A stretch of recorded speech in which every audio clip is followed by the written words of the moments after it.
Japan में एक बहुत ही प्रसिद्ध बौद्ध भिक्षु थे जिनका नाम था रिझाई।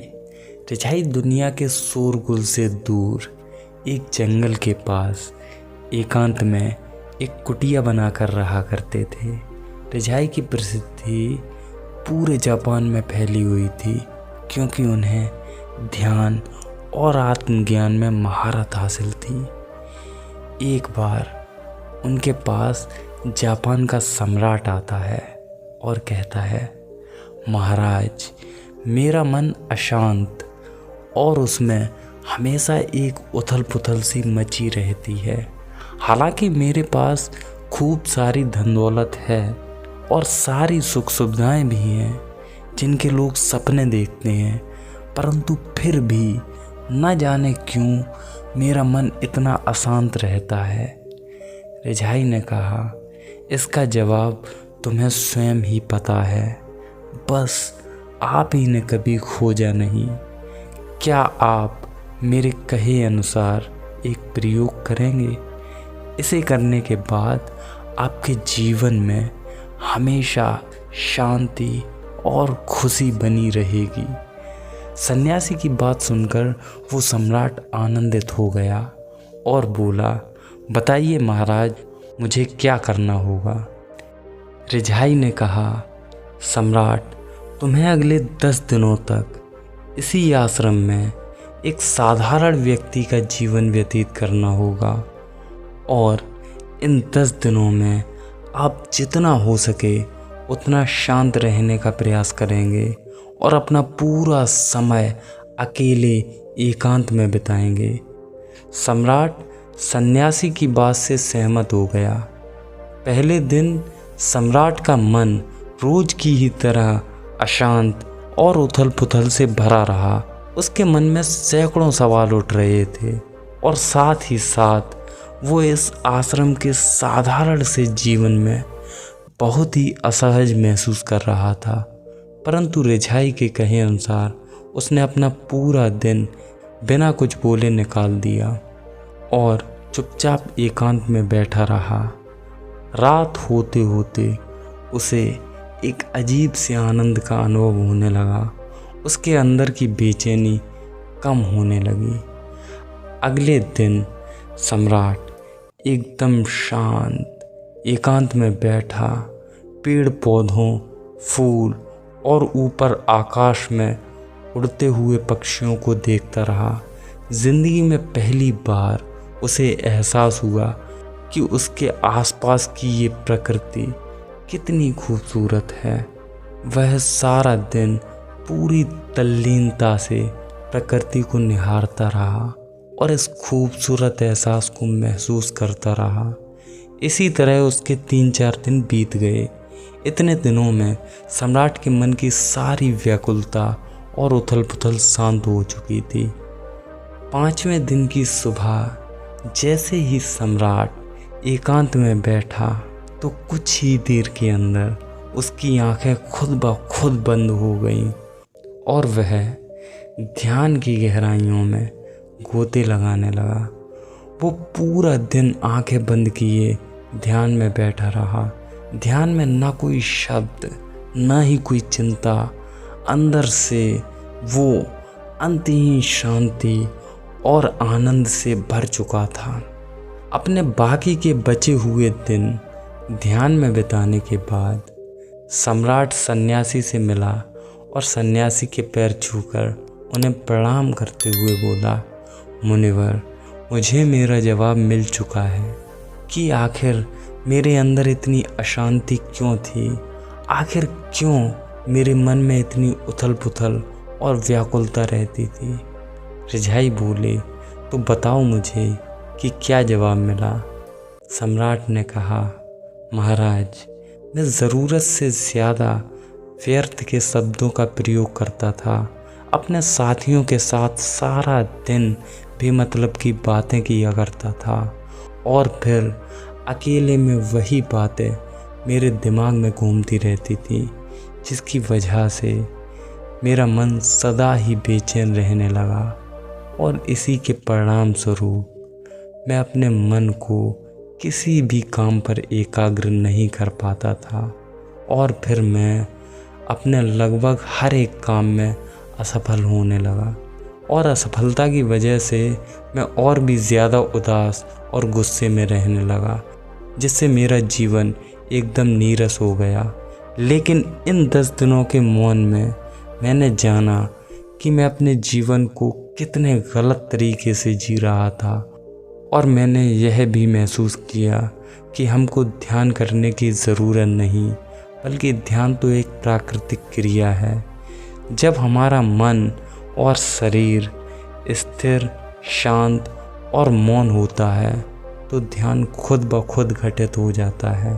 पिछले कुछ दिनों के ध्यान में मैंने जो चीज़ सबसे पहले सीखी वो यह है कि किसी भी इंसान के जीवन का सबसे महत्वपूर्ण कार्य खुद को जानना है।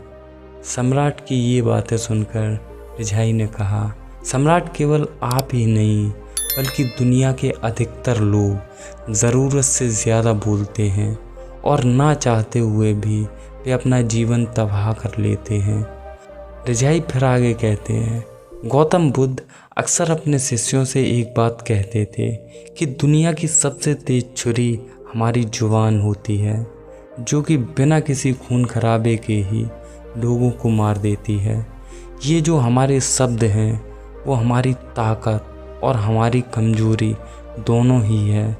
यदि सही सोच के साथ सही समय पर सही शब्दों का प्रयोग किया जाए तो इंसान को सफल होने से कोई नहीं रोक सकता। परंतु हमें ये भी याद रखना चाहिए, शब्दों का यही खेल इंसान का जीवन भी बर्बाद कर सकता है। एक बार गौतम बुद्ध के एक शिष्य ने उनसे पूछा, गुरुदेव आप मौन को इतना महत्व क्यों देते हैं? बुद्ध ने कहा, क्योंकि जब मैं मौन होता हूँ तब अपने अंदर के परमात्मा को सुन पाता हूँ और मौन खुद को जानने की पहली सीढ़ी भी है। मौन हुए बिना स्वयं को जान पाना असंभव है। यदि आप खुद को जानना और समझना चाहते हैं तो मौन हो जाओ। ज़्यादा बोलने से हमारा दिमाग असंतुलित हो जाता है, जिससे हम अपने मन से अपना नियंत्रण खो देते हैं। जो लोग ज़्यादा बोलते हैं वे अपने मन को कभी भी केंद्रित नहीं कर पाते, और अगर आपका मन केंद्रित ना हो तो जीवन के सत्य को समझ पाना असंभव है। इन्हीं अंतिम शब्दों के साथ रिझाई ने अपनी बात समाप्त की और सम्राट भी अपने महल वापस चला गया। दोस्तों, आपने भी कभी न कभी ध्यान दिया होगा कि जिन लोगों की आदत ज़्यादा बोलने की होती है वे अक्सर ही लोगों के बीच मजाक बनकर रह जाते हैं, और जो लोग कम बोलते हैं उनके शब्दों में एक दृढ़ता और स्पष्टता नज़र आती है, और दूसरे लोग ऐसे लोगों का सम्मान भी करते हैं और उनकी बातों पर भरोसा भी करते हैं। अधिक बोलने वाले लोगों के मन में सदा ही विचार चलते रहते हैं, जिसकी वजह से उनका मन कभी भी एकाग्र नहीं होता, और यदि मन में एकाग्रता ना हो तो इंसान कभी भी कोई बड़ी सफलता हासिल नहीं कर सकता। और कोई इंसान ये जान जाए कि उसे कब, कहाँ और किस बारे में बात करनी है तो ऐसे इंसान का व्यक्तित्व बहुत ही आकर्षक बन जाता है, और वह जो भी करता है उसमें उसकी सफलता निश्चित ही है। दोस्तों, यदि महान और सफल लोगों के व्यक्तित्व को थोड़ी गहराई से देखा जाए तो हम पाएंगे कि ऐसे लोग जितना हो सके उतने कम शब्दों में अपनी बात को पूरा कर देते हैं और चीज़ों के बारे में बड़ी गहराई से सोचते हैं।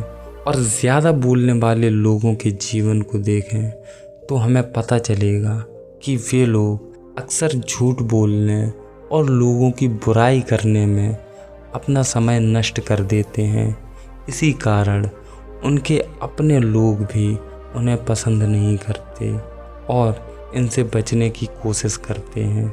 हमारी संस्कृति और उपनिषदों में भी कहा गया है कि हमारे शब्द ही ब्रह्म शक्ति हैं।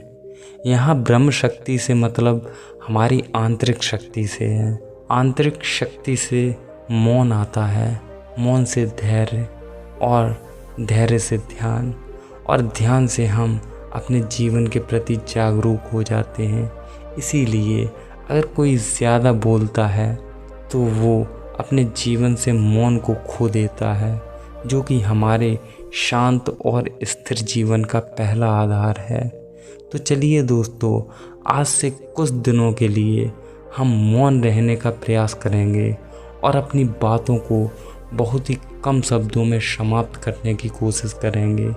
अगर हो सके तो दिन में कुछ समय के लिए एकांत में मौन रहकर प्रकृति को निहारते हुए अपने मन को एकाग्र करने का प्रयास भी करेंगे।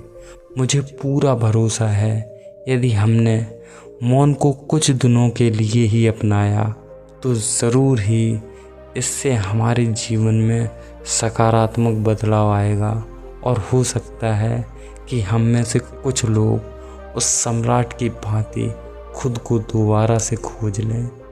दोस्तों, मुझे आशा है कि आपको ये वीडियो ज़रूर ही पसंद आया होगा, और यदि आपको इसी प्रकार की और भी वीडियोस चाहिए तो इस चैनल को सब्सक्राइब कर बेल आइकन को ज़रूर दबा लें।